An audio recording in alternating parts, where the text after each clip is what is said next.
Hello, it's Rachel here with the Shades of Orange. Today I want to review The Shadows We Hide by Eskens, which I requested from the publisher because if that name sounds familiar, that's because he is one of my all-time favorite authors. I consider him to be my favorite mystery author, and so when I found out he was coming out with a new mystery book this year, I was very excited to check it out.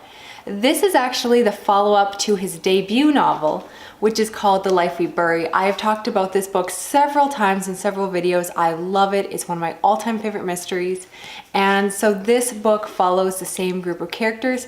However, it definitely works as a standalone. It does not in any way spoil the mystery from the previous book. The reason it's a follow-up is just that it also follows Joe, who was central to the first story.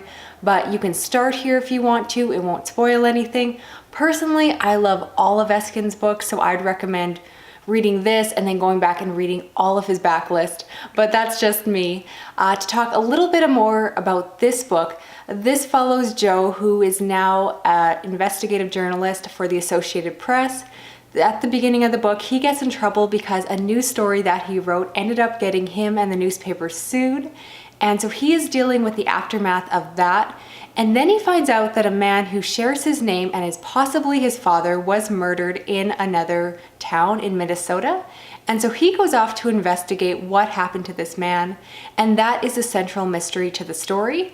But the thing about these kind of books is that while I love the mysteries, as much as I do want to know who did it, what happened, I also read these for the characters and the surrounding story.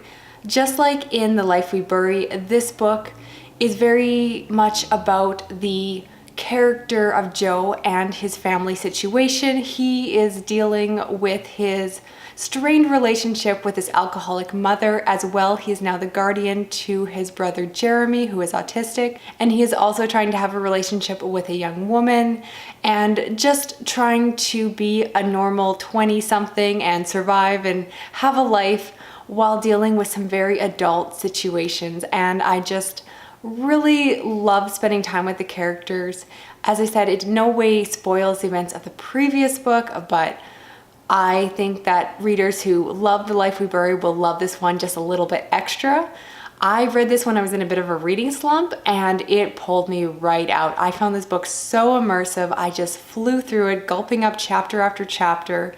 It's so readable, it's so relatable, and I just love the reading experience. I think that if you're someone who loves mystery novels with a lot of heart, with a lot of emotional depth, that are, like I said, partially about the mystery, but then also just about a really good story, this is such a good one to read.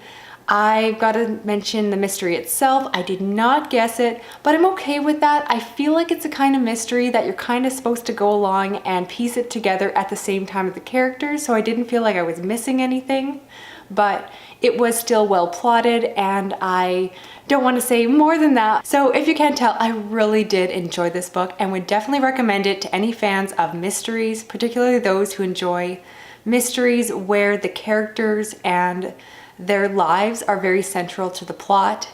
And if you have read any of his other books, I'd love to know down below. Thank you so much for watching, and I hope you check this one out. Take care, and I'll talk to you again soon. Okay, bye-bye.